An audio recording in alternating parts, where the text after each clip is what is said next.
Hola amigos, today we're going to be making Anaheim pepper salsa. Now we are going to start off by roasting our veggies, because if you don't know already, roasting the vegetables really takes your salsa to another delicious, scrumptious level. The charred bits add nice smokiness to the flavors. I forgot to tell you that I removed the little belly button core part of the tomatoes. I don't know what that's called, so let me know in the comments. And then you're just gonna roast your veggies until they're nice and charred on one side, and then you flip them over.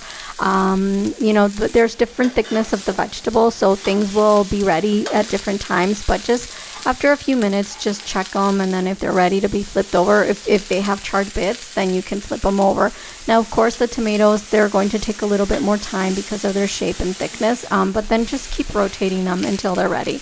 Now, with the garlic, you want to be careful because obviously they're a lot smaller, so those will be ready before the other veggies, or you can put them off like way to the side like I did, so they don't cook as fast. And once the vegetables are nice and evenly charred on all sides, you can start removing them and just put them aside until everything is done.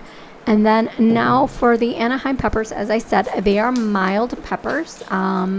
So this salsa doesn't have a lot of heat, but the skin is quite like thick and waxy, and we don't really want that for our salsa because we want like a smoother salsa. So just make sure you peel that off. Now, if you have sensitivity to spiciness, even though these are mild peppers, every once in a while you might get one that's kind of spicy and it will burn your fingers. So you might want to wear gloves.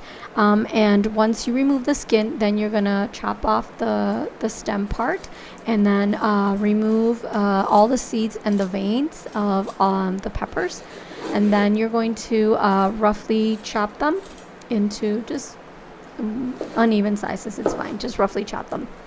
And I'll continue doing that until all the peppers are done. And then now, I don't always do this, but for this recipe, I wanted a smoother salsa, so I did remove the skin from the tomato. This is completely up to you. And then you're just going to roughly chop them. Now, make sure you are using ripe tomatoes because it'll give you like a juicier, smoother salsa.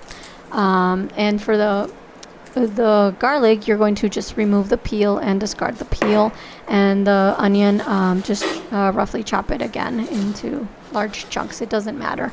And then you're going to place everything in your blender, all the veggies, with some sal, and if there's any like juice from the tomato, pour that into, and then just pulse until you achieve the chunky or smooth flavor that you want for your salsa. I wanted a chunkier salsa, as you can see here. And that's it, amigos. I hope you give this recipe a try. Full ingredients are in the description and the recipe card on my blog. Enjoy.